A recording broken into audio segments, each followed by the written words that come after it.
অনেক ধরনের গোটা গরম মশলা একসাথে করে স্পেশাল মাংসের মশলা কিংবা মেজবানি মাংসের মশলা তৈরি করে রাখলে সারা বছর মাংস রান্না করতে আর একটুও ঝামেলা পোহাতে হয় না।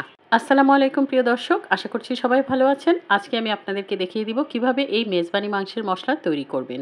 আমি একটা ছড়ানো ট্রেতে প্রথমেই নিয়ে নিচ্ছি গোটা জিরা 1/3 কাপ, তারপর নিয়ে নিচ্ছি কালো গোলমরিচ 1/3 কাপ, সাদা গোলমরিচ নিয়ে নিচ্ছি 2 টেবিল চামচ। একটা একটা করে সব মশলা দিয়ে দিব। নিয়ে নিচ্ছি স্টার মশলা বা তারা মৌরি, এখানে প্রায় 10টার মতো আছে। জয়ত্রী নিয়ে নিচ্ছি 8 থেকে 10টি। আজওয়াইন নিয়ে নিচ্ছি 1/4 কাপ। তারপর নিয়ে নিচ্ছি শাহি জিরা 3 টেবিল চামচের মতো। যেসব মশলাগুলো অনেক ফ্লেভারফুল হয় সেগুলো কম করে দেওয়ার চেষ্টা করবেন। মিষ্টি জিরা নিয়ে নিচ্ছি 1/3 কাপ। এখন নিয়ে নিচ্ছি সবুজ এলাচ 1/3 কাপ। তারপর নিয়ে নিচ্ছি কালো এলাচ 7 থেকে 8টি। এটা খুব বেশি ব্যবহার করা যাবে না, এটা অনেক বেশি ফ্লেভারফুল। মেথি নিয়ে নিচ্ছি 1/4 কাপ। কালো জিরা নিয়ে নিচ্ছি 2 টেবিল চামচের মতো। দারুচিনি 10 থেকে 12টি। দারুচিনি চাইলে আরও কয়েকটা বেশি ব্যবহার করতে পারেন। লবঙ্গ নিয়ে নিচ্ছি 1/4 কাপ। জায়ফল নিয়ে নিয়েছি 5টি। দুঃখিত, জায়ফলের ভিডিওটা এখানে স্কিপ হয়ে গেছে। আচ্ছা, এখানে আমি নিয়ে নিচ্ছি কাবাব চিনি, এখানে প্রায় 2 টেবিল চামচের মতো কাবাব চিনি নিয়েছি। এই কাবাব চিনিটা দেখতে অনেকটা গোলমরিচের মতো, কিন্তু এর নিচে একটা লেজ থাকে। এটা অবশ্যই দেওয়ার চেষ্টা করবেন, এটা মাংসে অনেক সুন্দর একটা ফ্লেভার আসে। শুকনো মরিচ নিয়ে নিয়েছি 10 থেকে 12টি। আর সর্বশেষ দিয়ে দিচ্ছি তেজপাতা, প্রায় 10 থেকে 12টি তেজপাতা এখানে দিয়েছি। সবগুলো মশলা এখন ভালো মতো মিশিয়ে নিচ্ছি।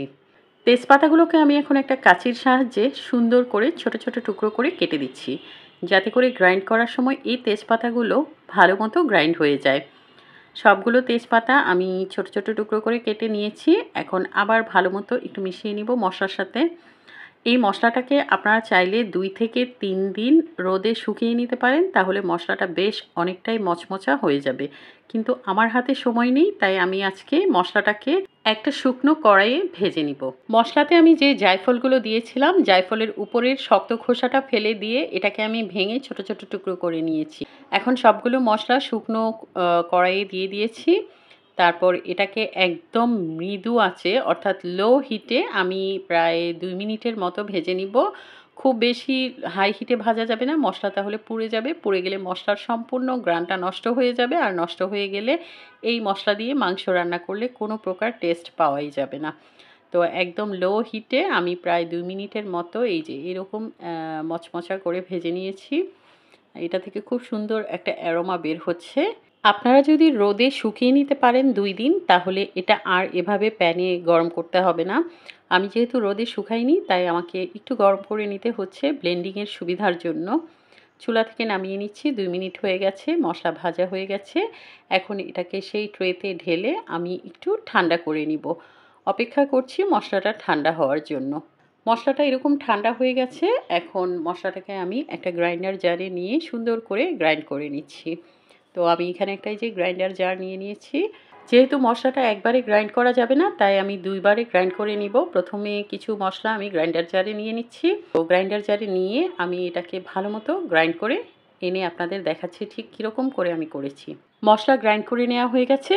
এখন আমি আপনাদের দেখাচ্ছি মশলাটা ঠিক কীরকম করে গ্রাইন্ড করে নিয়েছি। এই যে দেখেন মশলাটা কত সুন্দর করে একদম মিহি পাউডার হয়ে গেছে। এই মশলাটাকে আমি এখন ট্রেতে নিয়ে আবার একটু ঠান্ডা হওয়ার জন্য রেখে দিব।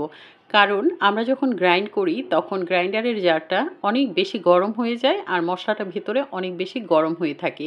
এই মশলাটা যদি আপনি সরাসরি বয়ামে ভরেন বা জারে ভরে নেন, তাহলে মশলাটা ভেতরে দলা দলা হয়ে যাবে, আর মশলাটা খুব বেশি দিন ভালো থাকবে না, নষ্ট হয়ে যেতে পারে। এই বিষয়টা অবশ্যই খেয়াল রাখবেন। দেখতেই পাচ্ছেন আমি সবগুলো মশলা ভালো মতো গ্রাইন্ড করে একসাথে মিশিয়ে একটু ঠান্ডা হওয়ার জন্য একপাশে রেখে দিচ্ছি। প্রায় 5 মিনিট পর মশলাটা একদম ঠান্ডা হয়ে গেছে, একদম ঝুরঝুরো হয়ে গেছে। এবার এই গুঁড়ো মশলাটাকে আমি শুকনো পরিষ্কার জারের মধ্যে ভরে নিচ্ছি। অবশ্যই জারটা শুকনো হতে হবে, যদি কোনো প্রকার পানি থাকে তাহলে মশলা নষ্ট হয়ে যাবে। মশলা থেকে যে কি সুন্দর একটা অ্যারোমা বের হচ্ছে, এটা বলে বোঝানো যাবে না। মশলার সুঘ্রাণ যদি দীর্ঘদিন অটুট রাখতে চান, তাহলে অবশ্যই কাঁচের জার ব্যবহার করবেন, আর জারের ঢাকনা খুব ভালো মতো লাগিয়ে রাখবেন। তাহলেই মশলার সুঘ্রাণ দীর্ঘদিন অটুট থাকবে। এই মসলা আপনারা বিরিয়ানি, কালাভুনা, মেজবানি মাংস অথবা যে কোনো ধরনের মুরগির মাংস রান্নায় ব্যবহার করতে পারবেন। এটার ঘ্রাণ এত সুন্দর, আপনি যখন মসলাটা ব্যবহার করবেন চারদিকে ঘ্রাণে মৌ মৌ করবে। আর হ্যাঁ, এই মসলাটা আপনারা ৬ মাস থেকে ১ বছর পর্যন্ত সংরক্ষণ করতে পারবেন। আজকের রেসিপি যদি ভালো লাগে তাহলে শেয়ার করে আপনাদের টাইমলাইনে রেখে দিতে পারেন। আমার পেজ ফলো করার অনুরোধ রইল। সবাইকে অনেক ধন্যবাদ। সবাই ভালো থাকবেন, সুস্থ থাকবেন, নিরাপদে থাকবেন। আল্লাহ হাফেজ।